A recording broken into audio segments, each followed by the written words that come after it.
Ayun. So, as we celebrate naway magkaroon tayo ng concentration sa ating message. So please, focus. Yung cellphone, baka may hindi pa silent dyan. So yeah. We have PowerPoint then. And kung hindi na rin magsulat, isasend na lang sa GC yung ating screen para mas mag-meditate din at makapag-focus tayo naman. And yung title ng message natin is The Reason for Death and Resurrection. Familiar? So I think every year nare-receive natin yung ganitong classic message, especially pag ganitong season. The reason for death and resurrection, binasa na natin kanina yung 1 Corinthians 15:3 hanggang 4. So basahin ulit natin ng isang beses.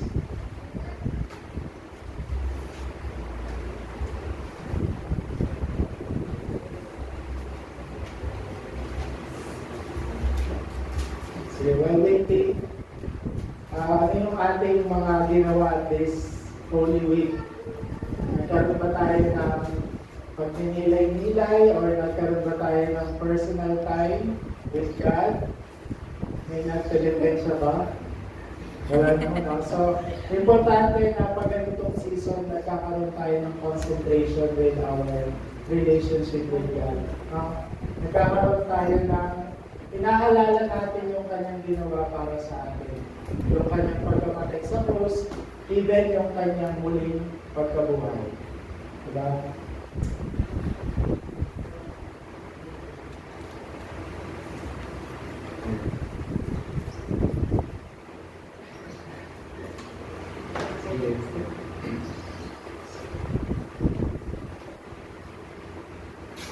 Okay, sige, tuloy na lang ako. Sa ating introduction, 7 blessings that God's children will enjoy. So ito yung ating message last Sunday. Kung naalala nyo pa, sabi dito, He died and was resurrected to give us this blessing. So sa ating introduction, very simple, napaka-straightforward. We have to enjoy our 7th blessing, our identity, dahil yun yung dahilan bakit si Jesus ay napako sa krus, muling nabuhay para dun sa meron na tayong 7th blessing. Diba? So, i-remind natin yung sarili natin about this 7th blessing na tinanggap natin, and syempre kailangan natin yung i-enjoy araw-araw. No? So, you have to make decision. I-enjoy ko ba yung 7th blessing ko araw-araw? I-enjoy ko ba yung aming identity araw-araw? It's your choice. No? Kasi nasa iyo na yan. So it's up to you kung gagamitin mo yung blessing na tinanggap natin sa pamamagitan ni Yesu Cristo. Can we do that? Kaya bang gawin? Amen? Ayun. So sa ating main topic, reason for death and resurrection, fulfillment of the covenant. Let's read yung ating text sa 1 Corinthians 15:3-4. Sabi diyan, sapagkat ibinigay ko sa inyo bilang pinakamahalaga sa lahat ng tinanggap ko rin, na si Kristo ay namatay dahil sa ating mga kasalanan tulad ng sinasabi sa kasulatan, iniibig siya at muling nabuhay sa ikatlong araw tulad din ng sinasabi sa kasulatan. Amen. So, napakalinaw pa sa sikat ng araw yung prophecy na si Jesus ay namatay at muling nabuhay ayon sa kasulatan. So, kumbaga, whether we like it or not, mangyayari yan kasi na-prophesize na siya. Nakita na siya ayon sa salita ng Diyos. So, meaning to say, yung pagkapako ni Jesus sa krus, yung uli niyang pagkabuhay, is the most important event of all time. Diba? Most important history. Alam ko marami tayong mga event. It can be our birthday, anniversary, lahat na. Pero ang pinakamahalaga event ng ating buhay is yung event 2,000 years ago. Amen? 2,000 years ago, yung ginawa ni Jesus para sa ating kasalanan. Bakit? Bakit kaya? Diba? Sabi niya, the death of Jesus Christ gave us justice and atonement, salvation, and love. Thanks na lang. So, justice, atonement, and love. Basahin ko sa Rome 3:10. Ayon sa nasusulat, walang matuwid, wala kahit isa. Wala kahit isa. Diba? Sa Rome 3:23, sapagkat ang lahat ay nagkasala at walang sino mang makakaabot o nakakaabot sa kalwalhatian ng Diyos. So, lahat tayo kasama doon. And sa Rome 6:23, sapagkat kamatayan ang kabayaran ng kasalanan, ngunit ang walang bayad na kaloob ng Diyos ay buhay na walang hanggan sa pamamagitan ni Kristo Jesus na ating Panginoon. So, binigyan niya tayo ng justice dun sa number 1. Diba? Binigyan niya tayo ng hustisya. Minsan nagtatanong tayo, nasa na ba ang hustisya? Natanong niyo na ba yun? Diba? Nasa na ang hustisya? So, binigyan niya sa atin yung hustisya. Ito yung kompletong justice na kailangan natin. Amen? Amen. Diba? So, naano tayo, kumbaga nasabi na not guilty. Diba? Natapos na yung hearing at tayo ay not guilty sa kasalanan dahil sa pagkapako ni Jesus sa krus. May guilty pa ba? Baka may guilty pa rin ba? So, naibigay sa atin yung justice 2,000 years ago. Sa pamamagitan yung pagkapako ni Jesus sa krus. Diba kung minsan maisip natin, lagi namin pinag-uusapan ni Nicholas Bell na ang hirap sa Pilipinas na wala ng justice. Yung mga lawmaker, yung mga mambabatas, yung mga politiko, even yung mga leaders ay hindi na rin sumusunod sa batas. Mga nangyayari siya sa bansang Pilipinas, and we have to pray for our leaders. Isama natin sa panalangin. Nasa Bible yun. Ipag-pray natin yung mga namamahala sa ating bansa. Importante rin yun. So, ano pa? Yung atonement. Anong ibig sabihin ng atonement? Nagkaroon tayo ng nai-restore yung relationship natin from man to God. Naibalik yung ating relationship. At syempre, nagkaroon tayo ng kaligtasan. Diba? Yung Christ death, siya yung nagbigay sa atin ng righteousness. Diba yung pagkamatay ni Jesus sa cross, siya yung naging judge sa atin.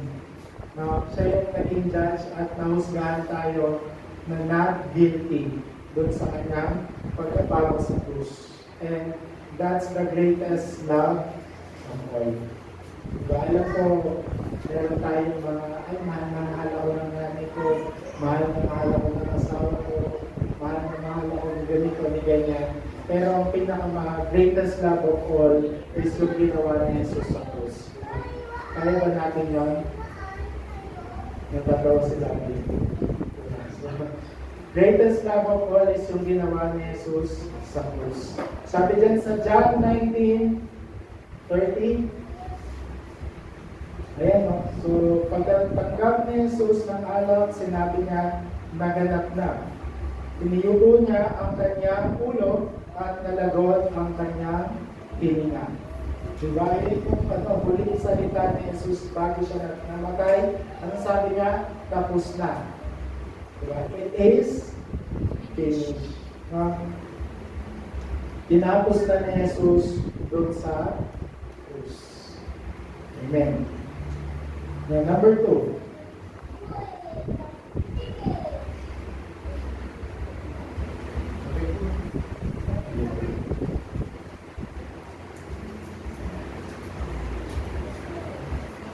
world loves self, money, pleasure more than God. So, agree ba kayo dito? Do you agree? Diba, nagkakaroon ng love yourself culture. Diba, ito yung nagiging kultura ng mundo ngayon. Ibigin mo muna yung sarili mo, mahalin mo muna yung sarili mo. Unahin mo muna yung sarili mo. At napaka-dangerous culture yung ganitong nangyayari sa mundo na love yourself instead na love your God first. Now, ano ba? Love of money. Nangyayari, no? Kahit siguro sa amin, money. Diba? Bago pagising mo, money. Bago ka matulog, money. So, nangyayari yung mga ganitong culture and loving others more than God. Nagkakaroon tayo ng loving others, nagkakaroon tayo ng napakaraming idol. No, it can be our study, it can be our partner, it can be our parents, lahat na. Minsan, it can be our cellphone. Diba? Nagkakaroon ng loving others culture more than God. Maalala ko yung remnant namin sa Piazza. Version na tayo ang 2:30. Sige po, tapos mga pang 5 minutes before, ay, Pastor, sorry po. Ang tawag nila sa akin, Kuya Mac. Kuya Mac, sorry po kasi hindi po ako makaka-attend. May volleyball po kami, may practice. Sabi ko, 30 minutes lang yun. Tapos mamaya may practice or pwede na mag-practice sa ibang araw. Ay, nasabi ko na po sa kanila na pupunta na po ako. Yeah, so, it's reality even dun sa mga tumanggap na sa Diyos. So, let's check ourselves. Kung nagkakaroon ba tayo ng loving God first culture sa sarili natin. Amen? Amen. Yung iba nagsasabi, ay, mag-uunas po ako ng plato. Ngayon lang. Mag-uunas po ako ng plato eh. Maglalaba po ako, magsusun po ako ng mama. So, ayun. Nagkakaroon ng mga ganong situation. So, please, if we have worship pag Sunday, alam ko may mga responsibility tayo sa bahay, kailangan din natin gawin. So, gawin nyo na prior Sunday or mas maaga tayong gumising so that makakapag-concentrate tayo pagdating ng worship time. Amen? Amen. So, yun. 2 Timothy 3:5, sila'y magiging walang pagmamahal sa kapwa, walang habag, mapanirang puri, walang pagpipigil sa sarili, parahas, walang pagpapahalaga sa mabuti. Sa 4, sila'y magiging mga taksil, padalos-dalos, mayayabang, maibigin sa kalayawan sa halip na maibigin sa Diyos. Sila'y may anyo ng pagiging mga Diyos, ngunit hindi naman nakikita ang kapangyarihan nito sa kanilang pamumuhay. Iwasan mo ang ganyang mga uri ng tao. So, self-explanatory, hindi ko na yung ipapaliwanag. No? So, kayo na yung mag-ano yan sa sarili. Narinig? Yan. Ayan, so ibig sabihin, meaning yung sitwasyon na to ay talagang nangyayari kasi it is written din naman sa Bible. Nasa Biblia din yung mga ganitong pangyayari. Even sa Genesis 3:6-11, sa Acts 13:16-19, o yung 6 states of non-believer. Ayan yung mga verse, please, you can meditate yan sa bahay. Yan yung mga pangitain na ano ba yung nangyayari sa tao, mga hindi tumanggap ng kaligtasan. So, that's the evidence. Pero tayo, we are completely free. Malaya na tayo dito sa ganitong culture. At nandun na tayo sa God, loving God first culture. Diba? And dapat mangyari siya sa ating sarili muna. Diba? Gusto ko mag-share ng gospel, Pastor eh. Gina, tayo mag-share ng gospel. But it is important na gamitin mo na siya natin sa sarili natin. So that it will automatically flow. Hindi ka na mag-share ng gospel. yung mga tao na yung makakapansin. So, okay. Death on the cross, so number 3, is the highest peak of God's love. Amen. Basahin natin yung Rome 5:8, sabi dyan, ngunit pinatunayan ng Diyos ang kanyang pag-ibig sa atin na matay sa Kristo para sa atin noong tayo'y makasalanan pa. Diba? So hindi na nag-antay si Jesus na sige, antayin ko muna itong mga bumalik ng konti. Diba? So hindi na siya nag-antay. Namatay siya sa krus habang tayo'y makasalanan pa. And sa 8:28, alam natin sa lahat ng bagay ay gumagawa ang Diyos para sa mabuti, kasama ang mga nagmamahal sa Kanya, silang mga tinawag ayon sa Kanyang layunin. Amen. And then Rome 8:39, ang kataasan o kalaliman o alinmang nilalang ay hindi makakapaghiwalay sa atin sa pag-ibig ng Diyos na ipinagkaloob sa atin sa pamamagitan ni Kristo Jesus na ating Panginoon. So napaka-clear, very obvious dun sa mga binasa natin na ano yung ginawa ni Jesus sa atin. No? Binigyan niya tayo ng pag-ibig sa pamamagitan ni Kristo Jesus. Amen. Amen. Highest peak of God's love. No? Na-display yung pinaka-highest form of love sa krus. Kaya napaka-memorable pa natin pa tayo ng cross. No? Kasi doon yung pinakita talaga yung pinaka-mataas na klase ng pagmamahal ay ipinakita sa cross na Calvary. Amen. Amen. Napaka-strong love, no? Napaka-pure, unconditional, and unchangeable. Amen. Amen. So, sabi din, hindi makakapaghiwalay sa atin sa pag-ibig ng Diyos. Amen. So, number 2 na tayo.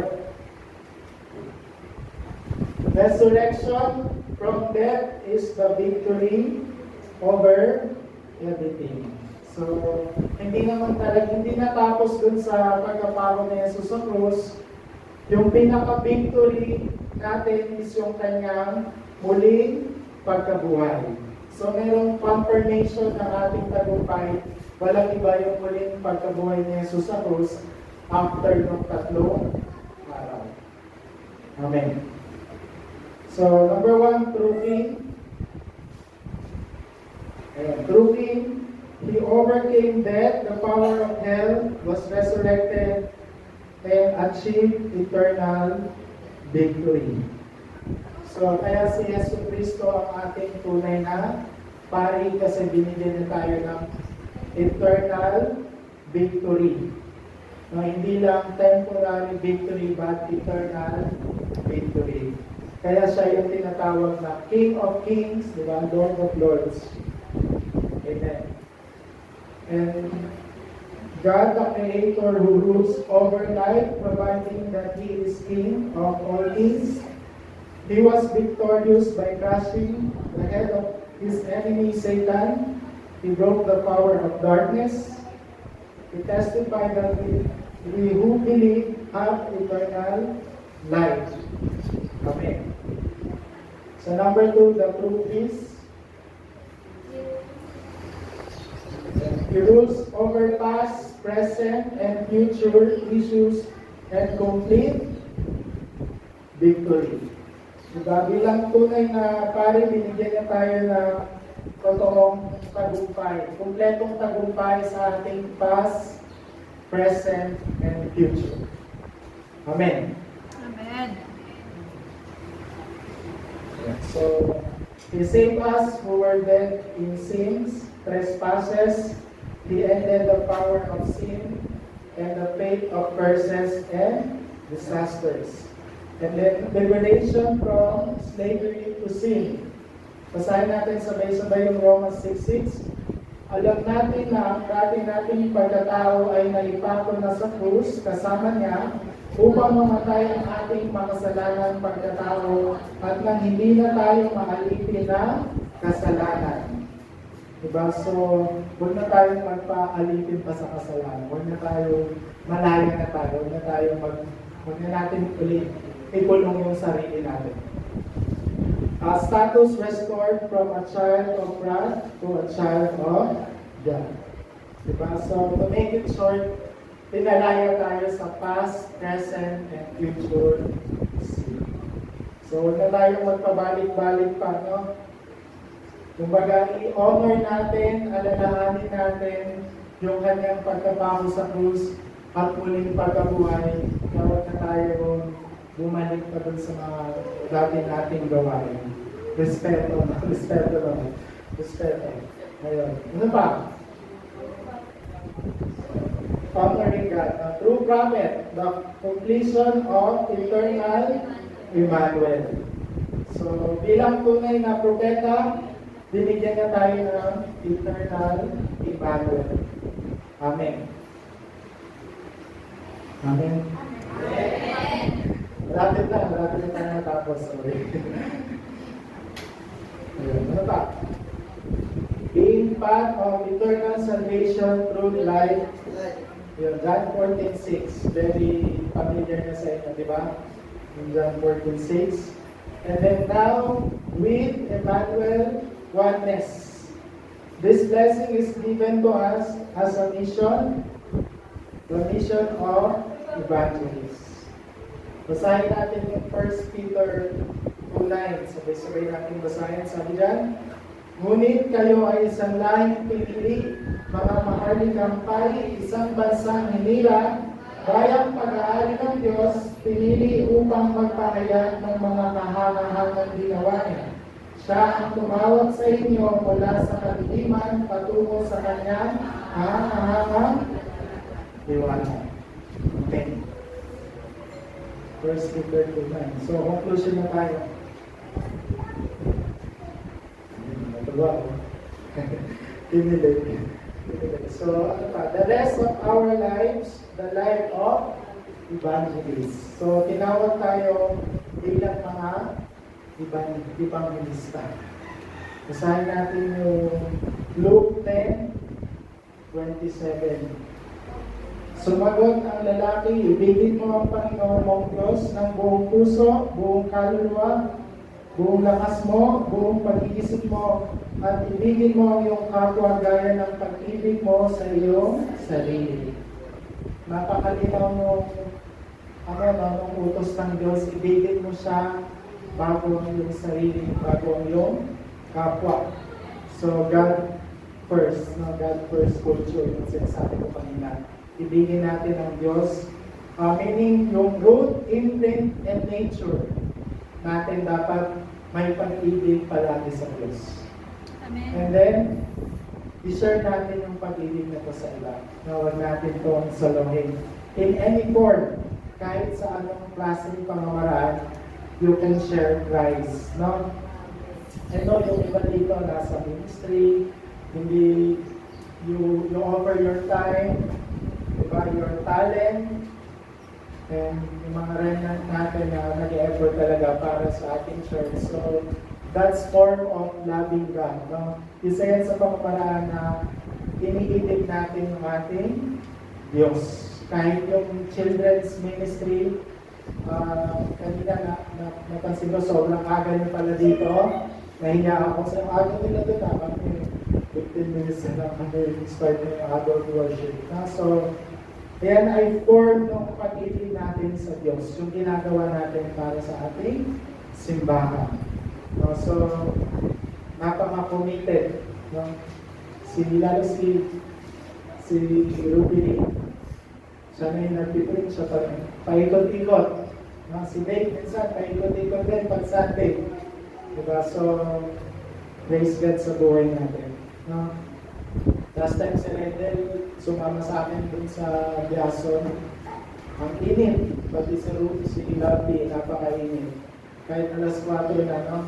And nagkaroon sila ng commitment na, sana pala sumama sa field. Kahit pawis na pawis sila. No, so, I'm praying na ma-experience natin yung field kasi ibang klase rin naman yung experience pagdating sa field. So, thank you so much sa inyong pagmamahal sa gawain para sa Diyos. Amen. So, number 2, a life live only in faith in Christ. So, Galatians 2:20, alam niyo na yan. And fight the good fight of faith. Basahin natin yung 1 Timothy 6:12.